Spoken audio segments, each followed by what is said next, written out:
Hello সবাইকে, আশা করি সকলে ভালো আছেন। চলে এলাম নতুন একটি ব্লগ নিয়ে, পহেলা বৈশাখের ব্লগ। তো আমরা সকাল থেকে রেডি হয়ে বেরিয়ে পড়েছি ঠিক 3:30টার দিকে, কারণ এত গরম পড়েছিল এই দিনটাতে। সকালে কিছুতেই বের হওয়া পসিবল হচ্ছিল না, তাই আমরা খাওয়া দাওয়া করে চলে আসলাম আমাদের ক্যাম্পাসে। সেই 2019 সালে পয়লা বৈশাখ হয়েছিল ক্যাম্পাসে ভালোভাবে। এরপরে 2026 সালে হচ্ছে, এর মধ্যে কত কিছু হয়ে গেছে। আশা করি সকলেই সেই সম্পর্কে অবগত, নানা কারণে হয়ে ওঠেনি আর কি। তো এই বছর সবাই পয়লা বৈশাখ উদযাপন করার জন্য অনেক বেশি এক্সাইটেড ছিল, কারণ বাজারে এত ভিড় ছিল বলার মতো না। তো আমরা এখন চলে যাচ্ছি অনুষ্ঠানের কাছে, আমাদের সব ফ্রেন্ডরাও চলে এসেছে। সকালে তারা এসেছিল, কিন্তু আমাদের সমস্যার জন্য, এত রোদের জন্য আর যেতে পারি নাই। তো আমরা চলে এসেছি অনুষ্ঠানের কাছে। এত ভিড় মানুষের এই বছর, কারণ অনেক বছর পরে ভালোভাবে পয়লা বৈশাখ উদযাপন করছে সবাই। তো আমার যেই অনেক বেশি গরম লেগে গেছিলো, আমি একটু অরেঞ্জ জুস নিয়ে বসে পড়েছিলাম। সমাজ বিজ্ঞান বিভাগের এখানে অনুষ্ঠান হচ্ছিল, এখানে একটা পুতুল নাচ চলছিল আর অনেক বেশি মজা হচ্ছিল।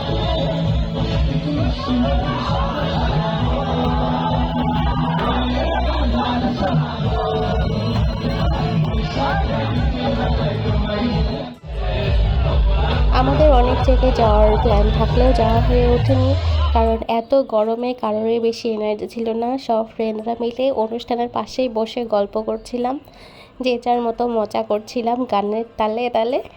তো এরপরে বসে থাকতে থাকতে সন্ধ্যা হয়ে গেল, সবাই মিলে গল্প করছিলাম, মানুষজন দেখছিলাম, অনুষ্ঠানও দেখলাম। আশেপাশে অনেক ধরনের অনুষ্ঠান হচ্ছে, মানে অনেক ডিপার্টমেন্ট বিভিন্ন ধরনের অনুষ্ঠান করছে, খুব সুন্দর সুন্দর। এখানে আমরা সবাই মিলে বসে গল্প করছিলাম। যেহেতু আমরা অস্ট্রেলিয়া চলে যাব, তাই বাংলাদেশে অ্যাটলিস্ট 2 বছরের জন্য আমাদের পয়লা বৈশাখ আর হবে না। এটাই আমাদের শেষ পয়লা বৈশাখ বাংলাদেশে। তাই আমরা অনেক বেশি ইমোশনাল ছিলাম, কারণ ফ্রেন্ডের সাথে এইভাবে আর পয়লা বৈশাখ সচরাচর কাটানো হবে না। নতুন একটা পরিবেশে নতুন জায়গায় কাটানো হবে। এই সেই আমাদের চিরচেনা প্যারিস রোড, এখানে কত শত স্মৃতি আছে আমাদের। এরপরে আমরা সবাই মিলে ডিসাইড করছিলাম যে কোথায় কোথায় যাব, কোন কোন অনুষ্ঠান দেখব। এখানে আপনারা দেখতে পাচ্ছেন যে অনেক ডিপার্টমেন্ট অনেক সুন্দর সুন্দর প্রোগ্রাম করেছিল। এরপরে আমরা ওখান থেকে উঠে বেরিয়ে যাই কোথায় কী হচ্ছে সেগুলো দেখতে। তো আমরা চলে এসেছি রবীন্দ্র ভবনের সামনে। এখানকার অনুষ্ঠান বরাবরই সবসময় বেস্ট হয়। আর আপনারা আমার ভয়েস শুনে বুঝতেই পারছেন যে আমার অনেক বেশি ঠান্ডা লেগে গেছে, ঠান্ডা গরম করতে করতে। সো আমার ভয়েসটাকে একটু ইগনোর করার চেষ্টা করবেন। আমরা এখানে আস্তে আস্তে প্রোগ্রাম প্রায় শেষের দিকে, কিছুক্ষণ থাকতে থাকতে দেখলাম যে প্রোগ্রামও শেষ হয়ে গেল। এরপরে আমরা সবাই মিলে ডিসাইড করলাম যে সবাই মিলে কিছু খাওয়া যায়। তো এরপরে আমরা রেস্টুরেন্টে যাওয়ার উদ্দেশ্যে রওনা দিলাম।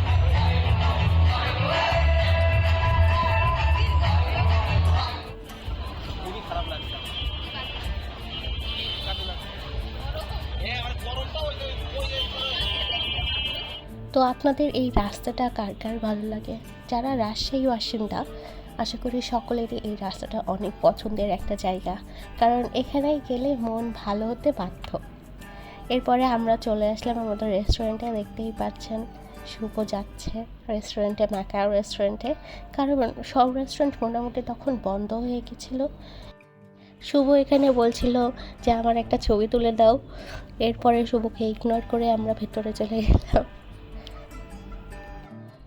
তো ভেতরে গিয়েই দেখি আরেক কাণ্ড, সেখানে মানুষের জমজমাট, কোনো জায়গা নেই বসার। আমরা অনেকক্ষণ ওয়েট করলাম, ওয়েট করতে করতে করতে তারপরে একটা বসার জায়গাটা পেলাম। এরপর আমরা খাবার অর্ডার দিয়ে বসেছিলাম এবং গল্প করছিলাম সবার সাথে। পরে দেখতে দেখতে আমাদের খাবার চলে আসলো।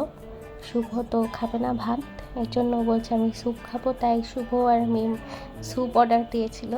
আর আমরা 3জন ছিলাম রাইস প্ল্যাটার অর্ডার দিয়েছিলাম।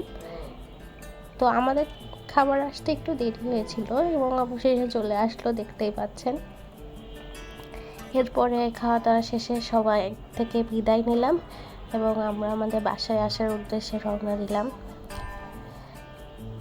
তো বাজারে তখনও মোটামুটি অনেক ভিড় ছিল, কারণ পয়লা বৈশাখে সবাই বেরিয়েছিল এবং সবাই একটু ঘোরাঘুরি করছিল। বাজারে বলতে গেলে অনেক বেশি ভিড় ছিল, যদিও আমরা বাজারে ঘোরাঘুরি করি নাই। এরপরে আমরা আমাদের বাসায় চলে আসলাম। তো আজকের পয়লা বৈশাখের ব্লগ এতটুকুই, আবার পরের ব্লগে দেখা হবে আপনাদের সবার সাথে।